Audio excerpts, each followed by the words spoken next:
ইস্তেগফার বেশি বেশি পাঠ করবেন। 1 নাম্বার সমস্ত গুনাহ মাফ করবে কে? আল্লাহ। 2 নাম্বার আসমান থেকে রিজিক দেওয়ার ওয়াদা কার? আল্লাহ। 3 নাম্বার ইস্তেগফার পাঠ করবেন, সম্পদ দেওয়ার ওয়াদা করেছেন কে? আল্লাহ। 4 নাম্বার রবানিন, ইস্তেগফার যারা পাঠ করবেন সন্তান দেওয়ার ওয়াদা কার? আল্লাহ। 5 নাম্বার ওয়ায়াজআল লাকুম জান্নাত, মরণের পর আল্লাহ পাক রব্বুল আলামিন চিরস্থায়ী জান্নাত দেওয়ার ওয়াদা করলেন। তাহলে বলেন ইস্তেগফার পাঠ করলে যে সন্তান দিবে ওয়াদাটা কার? বিশ্বাস করেন কোরআনে আল্লাহ বলতেছে এটা আমার ওয়াদা, আমার ওয়াদা, আল্লাহর ওয়াদা, আল্লাহর ওয়াদা একদম সত্য, কোনো সন্দেহ নাই। তাহলে ইস্তেগফার সকলে আমরা পাঠ করব কি করব না? 6 নাম্বার উপকার ওয়ায়াজআল লাকুম আনহারা, ইস্তেগফার যারা পাঠ করবে যেই জান্নাত আমি আল্লাহ দান করব। কক্সবাজার গেছেন নি কেউ? আছেন এই জায়গায়? আছেন? গত বছর টেকনাফ গেলাম প্রোগ্রামে, যাওয়ার আগে কক্সবাজার লাইফ ফিশ একটা হোটেল আছে, ওই হোটেলের মধ্যে আমরা আলেম যারা গেছে আমাদেরকে থাকতে দিলেন। ওই লাইফ ফিশ হোটেল থেকে কক্সবাজার সমুদ্র সৈকতটা হেঁটে যাইতে 1 মিনিট বা 1.5 মিনিটের প্রয়োজন। হেঁটে গেলাম ওই জায়গায়, যাওয়ার পর দেখলাম, তাকান কিভাবে বুঝাই, সোফা এইভাবে বিছানো আছে, কতক্ষণ বিছানোর পর হঠাৎ এইভাবে করা। এই সোফা গুলার মধ্যে কারা? যারা নাকি প্রেম প্রীতি করে তারা গিয়া শো একজন আরেকটার মধ্যে, এটা নাকি একটা আনন্দ তাদের, এটা নাকি একটা চমৎকার দৃশ্য। ওই সোফা দেখার পর আল্লাহর কোরআনের কথা আমার মনে পড়ে যায়, সুবহানাল্লাহ। আল্লাহ বলেন আলাল আরাইকি ইয়ানজুরুন মুত্তাকিনা ফিহা আলাল আরাইক, জান্নাতীরা এইভাবে জান্নাতের মধ্যে হেলান দিয়ে থাকবে, আপনি হেলান দিবেন, পাশেরটা আপনার বিবি হেলান দেওয়া থাকবে, আরেকটার মধ্যে আপনার হুরগেলমানরা থাকবে। দুনিয়ার মধ্যে প্রেম প্রীতি যারা করে তারা তাকায় দেখে পানির সমুদ্র দেখা যায়। আল্লাহর কোরআন বলেন তোমরা যখন শুইবা তাকায় দেখবা তোমাদের আশেপাশ দিয়া দুধের নহর, মধুর নহর প্রবাহিত হয়ে যায়। আল্লাহ বলেন ইস্তেগফার পাঠ করবা। 6 নাম্বার উপকার, আমরা ইস্তেগফার পাঠ করব কিনা? পড়েন সবাই আস্তাগফিরুল্লাহ, আস্তাগফিরুল্লাহ। ইস্তেগফার পাঠ করার 7 নাম্বার উপকার, শরীরের শক্তি দরকার আছে না নাই? আল্লাহ দুনিয়ার মধ্যে একটা সম্প্রদায় পাঠিয়েছেন, এই সম্প্রদায়ের নাম আদ সম্প্রদায়। আদ সম্প্রদায়ের কাছে একজন নবী আল্লাহ পাঠাইছেন, এই নবীর নাম হুদ আলাইহিস সালাতু ওয়াস সালাম। হুদ নবী তাদের কাছে আসলেন, আসার পর দেখলেন এরা এত শক্তিশালী, এদের মধ্যে সবচাইতে লম্বা মানুষটা মাত্র 400 হাত। কয় হাত? সবচেয়ে খাটো মানুষটা মাত্র 100 হাত। সবচেয়ে খাটো কয় হাত? আমরা এই জায়গায় যারা আছি সবগুলা এরকম দাঁড়াইলে 100 হাত হইব কিনা আল্লাহ জানে। যারা আমরা আছি এই জায়গায় একজনের উপরে যদি আরেকজন দাঁড়াই 100 হাত পর্যন্ত হবে কিনা কে জানে। এইভাবে বিশাল বড় লম্বা এক একজন, তো 400 হাত তো হবে না, 100 হইতে পারে, 400 হবে না। 400 হাত কি তাদের হাত অনুযায়ী নি আল্লাহ জানে। যেই মানুষটা 400 হাত লম্বা, এর হাত কেমন লম্বা। এই জাতির কাছে হুদ নবীকে আল্লাহ পাঠাইছে। তো আসার পর দাওয়াত দিলেন, ইয়া কওমি ইবুদুল্লাহা মা লাকুম মিন ইলাহিন গায়রু, হে আমার সম্প্রদায় তোমরা আল্লাহর ইবাদত করো, তিনি ছাড়া কোনো ইলাহ নাই। আদ সম্প্রদায় জবাব দেয় আমাদেরকে কার দাওয়াত দিলা? হুদ নবী কয় আল্লাহর। আদ সম্প্রদায় কয় আমরা পাহাড় কাইটা, পাথরের পাহাড় কাইটা ঘর বানাই, আমাদের শক্তির ব্যাপারে তোমার কোনো ধারণা আছে কিনা? মান আসাদ্দু মিন্না কুওয়া, আমাদের চাইতে শক্তিশালী দুনিয়ায় আর কে আছে? বলেন তো দুনিয়ায় শক্তিশালী আছে কিনা? আর জোরে বলেন তার নাম কি? দুনিয়ার সব শক্তি একত্রিত করেন, কার শক্তির সামনে কোনো মূল্য নাই? বলেন তিনি কে? আদ সম্প্রদায় কয় আমাদের চাইতে আবার শক্তিশালী কে আছে? আল্লাহ কয় তাদেরকে বলেন তাদের শরীরে যেই শক্তি আছে তারা যদি ইস্তেগফার পাঠ করে, আস্তাগফিরুল্লাহ যদি পাঠ করে, বর্তমান তাদের শরীরে যেই পরিমাণ শক্তি আছে আমি আল্লাহ তাদের শক্তিকে দ্বিগুণ করার ওয়াদা করলাম। এই যে আল্লাহ কোরআনে বলেন ইয়াজিদকুম কুওয়াতান ইলা কুওয়াতিকুম, আমি আল্লাহ তোমাদের শক্তিকে আবার ডাবল করে দিব। আপনারা যারা ট্রেনে চলাচল করেন, বাসে চলাচল করেন, লক্ষ্মীগঞ্জ বাজারে আসলেন, আসার পর পকেটে হাত দিয়া দেখলেন রিক্সা ভাড়া নাই, সিএনজি ভাড়া নাই, অটো নাই। এই মুহূর্তে হেঁটে যাওয়া ছাড়া আপনার উপায় নাই। 2 কিলো রাস্তা হাঁটতে হবে, বলেন হাঁটার জন্য শক্তির প্রয়োজন আছে না নাই? ওই মুহূর্তে কি করবেন? আজকে থেকে একটা আমল সবাই জানবো। ওই মুহূর্তে আমরা পড়বো, পড়েন আস্তাগফিরুল্লাহ আস্তাগফিরুল্লাহ আস্তাগফিরুল্লাহ। লক্ষ্মীগঞ্জ বাজারে নামলেন অথবা এর আগে কোনো বাজারে নামার পর 2-4 কিলো রাস্তা হাঁটতে হবে। ওই মুহূর্তে কোরআনের উপর আমল করবেন। দাঁড়ায় দাঁড়ায় নিম্নে 70 বার ইস্তেগফার পাঠ করবেন, 1 মিনিটও সময় লাগে না। পড়েন আমার সাথে আস্তাগফিরুল্লাহ। 70 বার ইস্তেগফার পাঠ করার পর এবার বাড়ির দিকে হাঁটা আরম্ভ করবেন। আল্লাহর কোরআনের ওয়াদা, হাঁটার জন্য যে শক্তির প্রয়োজন আমি আল্লাহ সব শক্তি দেওয়ার ওয়াদা করলাম। কৃষক ভাই ক্ষেতের মধ্যে কাজ করতে করতে, আলু লাগান শীতকালে, আলুর আইলগুলা টানতে টানতে ক্লান্ত হয়ে গেলেন। তাকায় দেখলেন ঘড়িতে 11টা বাজে। হঠাৎ তাকায় দেখলেন বিবিটা এখনো খাবার নিয়ে আসে না, ছেলেটাও আসে না। গামছা দিয়া বাইদা আপনাদের খাবারটা আনে, একটা প্লেট আর একটা গ্লাস আর একটা বল দিয়া খাবারটা আনে। দেশ গ্রামে হয় না এরকম? আপনি তাকায় দেখলেন খাবার আসতেছে না, এর মানে বিবি এখনো খাবার রান্না করে শেষ করতে পারে নাই। পেটের মধ্যে ক্ষুধার যন্ত্রণায় ছটফট করতেছেন। এই মুহূর্তে রাস্তার কিনারা একটা গাছের ছায়ার নিচে বসেন। বসার পর আস্তে আস্তে 70 বার পাঠ করেন আস্তাগফিরুল্লাহ আস্তাগফিরুল্লাহ আস্তাগফিরুল্লাহ। 11টা পর্যন্ত আপনি কাজ করলেন ফজর থেকে। আবার সামনে আসর পর্যন্ত যদি আপনার কাজ করার প্রয়োজন হয়, আল্লাহ বলেন তোমার শরীরে শক্তি দেওয়ার ওয়াদা আমি আল্লাহ করে দিলাম। মা বোনরা সকালবেলা বাচ্চাটা স্কুলে পাঠান, মেয়েটা স্কুলে পাঠান, স্বামীকে কাজে পাঠান, কাউকে দোকানে পাঠান, কাউকে অফিসে পাঠান, কাউকে গাড়ি চালানোর জন্য পাঠান। এই মুহূর্তে আপনি ভাতের মাত্রা দেখতে হয়, তরকারি সেদ্ধ হয়েছে কিনা দেখতে হয়।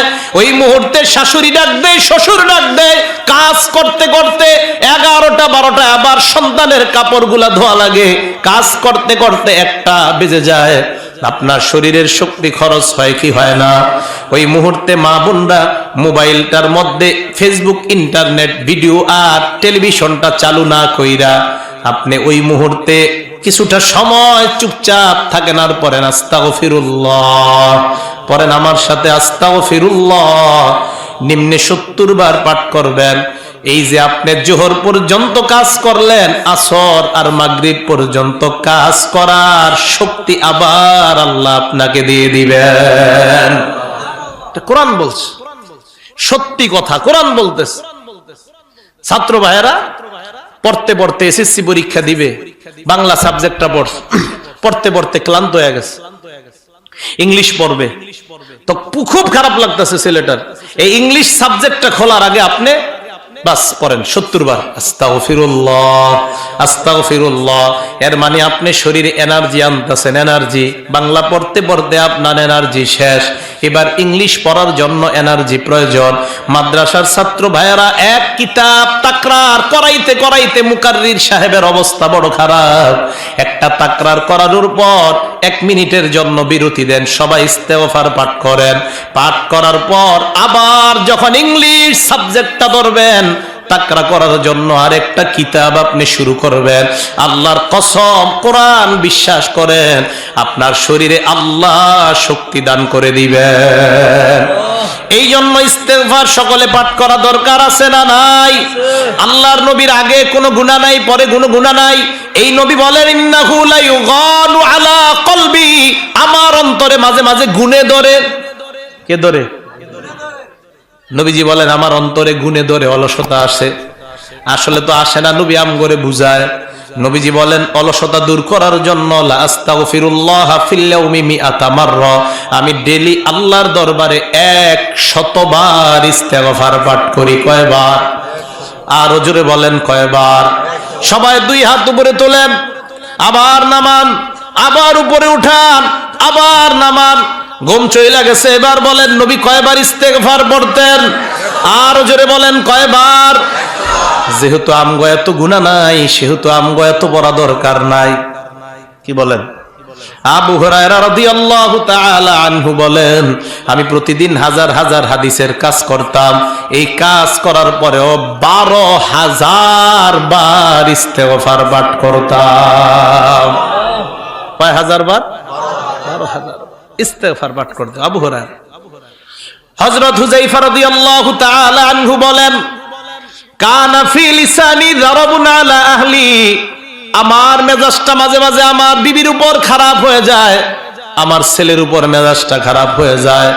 এরকম আপনাদেরও হয়? মাঝে মাঝে বিবির উপর মেজাজ খারাপ হয়। বিবি ফোন দেয় রাতে 12টার দিকে, বাসায় আসতেছেন, ওই মুহূর্তে ফোন দিয়ে এমন একটা কথা কয়, ওই মুহূর্তে কয় একটা কাজ করেন সালমার বাপ, আসার সময় ওই জিনিসটা নিয়ে আইসেন। ইতিমধ্যে আপনি ঘরে ঢুকতে বাকি আছে আর সামান্য সময়, মেজাজটা আপনার বড় খারাপ। ওই মুহূর্তে হাত গুটান আর বলেন, আইসা নেই, আজকে তোর খবর আছে, আগে কইতে পারলি না, 12টা বাজে তুই বললি ওই জিনিসের প্রয়োজন।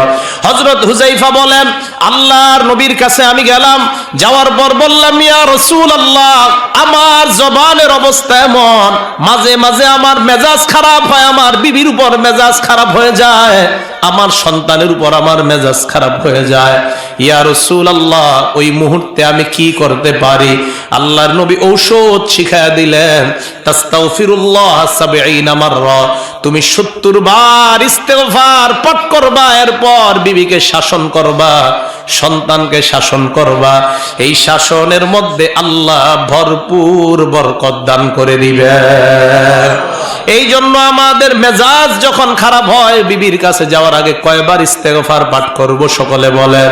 70 বার পাঠ করার পর বিবিকে যাওয়ার পর যখন শাসন করবেন, এটার মধ্যে ফায়দা আছে। আর যদি আপনি ইস্তেগফার পাঠ না করে যান, ওই মুহূর্তে বিবির উপর আপনার মেজাজ বড় খারাপ হয়ে যাবে। কইতে কইতে মুখ দিয়া 3 কথা বের হয়ে যাইতে পারে। তুই 1, তুই 2, তুই 3 বলে ফেলতে পারেন। মেজাজ খারাপ হওয়ার কারণে হয় কি হয় না? এই জন্য মেজাজ যেন খারাপ না হয়। বলেন তো, মেজাজ খারাপ হইলে মেজাজ ঠান্ডা করব কয়বার আস্তাগফিরুল্লাহ পাঠ করব? তাহলে 70 বার ইস্তেগফার পাঠ করতে রাজি আছি না নাই? আমরা ওয়াদা করি দৈনন্দিন হুজুর ঘুমানোর আগে 100 বার আস্তাগফিরুল্লাহ পাঠ করব, রাজি আছেন কিনা? কয়বার? সকলে বলেন কয়বার? আরেকটা আমল, ইমাম সাহেব যখন সালাম ফিরায়, ডান দিকে ফিরাইলেন, বাম দিকে ফিরাইলেন, বাম দিকে সালাম ফিরানোর পর আমরা উঁচু আওয়াজে, হালকা উঁচু আওয়াজে বলবো, বলেন আল্লাহু আকবার। তাহলে পরীক্ষা করি, ইমাম সাহেব আমি আসসালামু আলাইকুম ওয়া রাহমাতুল্লাহ, এক সালাম ফিরাইলাম, দ্বিতীয় সালাম আসসালামু আলাইকুম ওয়া রাহমাতুল্লাহ, মোটামুটি হালকা আওয়াজে বলবেন। এরপর নিম্ন আওয়াজে 3 বার বলবেন, বলেন আস্তাগফিরুল্লাহ, আস্তাগফিরুল্লাহ, আস্তাগফিরুল্লাহ। এই 3 বার নিচু আওয়াজে বলবেন। ইস্তেগফার মুখ দিয়ে বলবেন, আর মনে মনে বলবেন, আল্লাহ, এশার নামাজ তুমি যেইভাবে পড়তে বললা ওইভাবে আমি পড়তে পারি নাই। মনে মনে বলবেন, আল্লাহ, তুমি যেইভাবে নামাজের হুকুমটা করলা ওইভাবে আমি রুকু সেজদা করতে পারি নাই। মুখে ইস্তেগফার, মনে মনে আল্লাহর কাছে অনুশোচনা। মুহাদ্দিসিনে কেরাম বলেন, এই যে মনের ভিতর আল্লাহর কাছে আপনার একটা ছোট হওয়া ভাব, মুখে বলতেছেন ইস্তেগফার, নামাজের মধ্যে ছোটখাটো ভুল ভ্রান্তিগুলা আল্লাহ মাফ করে দিয়ে আল্লাহ আপনার নামাজ কবুল করে নিবেন। মনে থাকবে না আমলটা? তাহলে 2 সালাম ফিরানোর পর হালকা উচ্চ আওয়াজে কি? আল্লাহু আকবার। নিম্ন আওয়াজে কয়বার কি পড়ব? আস্তাগফিরুল্লাহ। এবার আসেন, ইস্তেগফার পাঠ করার অর্থ হলো দোয়া করা, ক্ষমা প্রার্থনা করা। ক্ষমা প্রার্থনা করব কার কাছে? আল্লাহর কাছে। যখন ক্ষমা প্রার্থনা করবেন, 1 নাম্বার নিজের জন্য, 2 নাম্বার এই মা বাবার জন্য। ইব্রাহিম নবী শিখায়া দেয়, রব্বানা গফিরলি ওয়া লিওয়ালিদাইয়া, আল্লাহ তুমি আমারে মাফ করো, আমার মা বাবারেও তুমি মাফ করো। নূহ নবী শিখায়া দেয় রব্বিগফিরলি ওয়ালি ওয়ালিদাইয়া, হে আল্লাহ তুমি আমাকে মাফ করো, আমার মা বাবাকেও তুমি মাফ করো। মা বাবার জন্য ক্ষমা চাইবেন। যাদের মা নাই বাবা নাই, আল্লাহর কাছে বলবেন আল্লাহ তুমি আমাকে মাফ করো, আমার কবরওয়ালা বাবাকে তুমি মাফ করে দাও। এই কথা বলার সাথে সাথে আল্লাহর নবী বলেন ইন্নাল্লাহা লা ইয়ারফাউদ দারাজাতা লিল আবদিল মুমিনি ফি কবরিহি, আল্লাহ সাথে সাথে ইমানদারের কবরে একটা মর্যাদা বাড়ায় দেয়। ইমানদার সাথে সাথে আল্লাহকে বলে আল্লাহ এই মুহূর্তে কেন কবরে আমার মর্যাদা তুমি বাড়াইলা? আল্লাহ জবাব দিয়ে দেয় বিইস্তিগফারি ওয়ালাদিকালাক, তোর সন্তান এই মাত্র মসজিদের কোণার মধ্যে বৈশা তোর জন্য বলছে আল্লাহ তুমি আমার বাবারে মাফ করে দাও। এই বলার কারণে আমি সাথে সাথে তোর একটা মর্যাদা বাড়ায়া দিলাম। দৈনন্দিন যদি আপনি আপনার বাবার জন্য 100 বার বলেন আল্লাহ আমারে মাফ করো, আমার বাবারে তুমি মাফ করে দাও, 100 মর্যাদা আপনার বাবার কবরে আল্লাহ বাড়ায়া দিবেন। তাহলে 1 নাম্বার নিজের জন্য ক্ষমা প্রার্থনা করা, 2 নাম্বার মা বাবার জন্য ক্ষমা প্রার্থনা করব কিনা, সবাই রাজি আছে কিনা? করা, এই দোয়া করার বাংলা অর্থ হলো আহ্বান করা, ডাকা। এবার সবাই হাত তোলেন সবাই বলেন একবার আল্লাহ। হয় নাই, আরো জোরে বলেন আল্লাহ, আরো জোরে বলেন আল্লাহ। হাত নামান। মসজিদের ইমাম সাহেবকে ডাকলাম, ইমাম সাহেব ঘরে আছেন কিনা? ইমাম ঘর থেকে লেপের নিচ থেকে বলে আসি, বলেন কি বলবেন? আবার বাহির থেকে বলতেছি ওই ইমাম সাহেব ঘরে আছেন কিনা? উনি লেপের নিচ থেকে বলে আসি, বলেন কি বলবেন? আবার বাহির থেকে বলি ইমাম সাহেব ঘরে আছেন কিনা? উনি বারবার আমার আওয়াজ শুনতেছি কিন্তু ওনার সারা কিন্তু আমি শুনতেছি না।